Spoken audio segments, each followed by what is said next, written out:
நிஷா நேற்று போட்டியில் ஒரு வீடியோ நாய்க்குட்டி வீடியோ அதில் நம்ம சப்ஸ்கிரைபர் ஒரு கமெண்ட் பண்ணியிருக்காங்க. நிஷா ஆண்டி உங்களோட தாலி செயினை காமிக்கணும். செயின் எடுத்து காமி. தாலி செயினை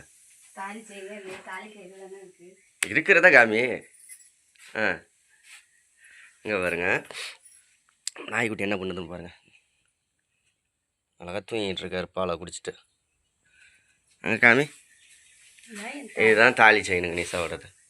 இது என்னுடைய குண்டாமணி எல்லாம் போட்டு வச்சுருக்க. அது பவளமணி, சிவப்பு கலர் கருப்பு கலர்.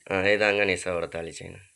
ஒரு சிவலிங்கமும் சிவன் கைத்துல வந்து செல்வா வந்து ஃபர்ஸ்ட் தாலி கட்டையில இதுவும் இந்த ரெண்டு பக்கம் குண்டுமணியும் இப்படிதான் போட்டாரு. இதுதான் ஃபர்ஸ்ட் தாலி கட்டையில. அதுக்கப்புறம் காசு வந்து இதெல்லாம் நான் வாங்கினது. இங்கிட்டு 3 கொலாய் மட்டும் நான் வாங்கியிருக்கேன். காசு இன்னும் கொஞ்சம் கிடச்சிச்சுன்னா ஒன்று வாங்கி போட்டுக்கிட்டு போடலாம். போட்டோம்னா இது மொத்தமே சேர்த்து எல்லாம் 1 கிராம் தான் வரும், அவ்வளோதான் வரும், நிறைய எல்லாம் வராது. இது சிவன் பார்வதி 2 பேரும்.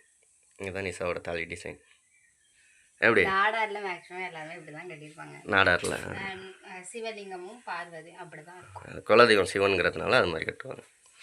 ஓகே, உங்களுக்கு டவுட் தேர்ந்துருச்சா? நல்லா இருக்கான் டிசைன், நல்லா இருக்கான் கமெண்ட்ல சொல்லுங்க. என்ன டிசைன் தாலில டிசைன் இருக்கா? ஆமாம், நிறைய டிசைன். பார்வதி இருக்கு. நீங்கள் என்ன மாதிரி டிசைன்லாம் நீங்கள் போடுவீங்கன்னு சொல்லுங்கள். நம்ம ஊரில் அடுத்த வாரம் கும்பாபிஷேகம் வருது, எல்லோரும் கும்பாபிஷேகத்துக்கு வந்துருங்க, முருகன் கோயில் கும்பாபிஷேகத்துக்கு. ஓகே, பாய்.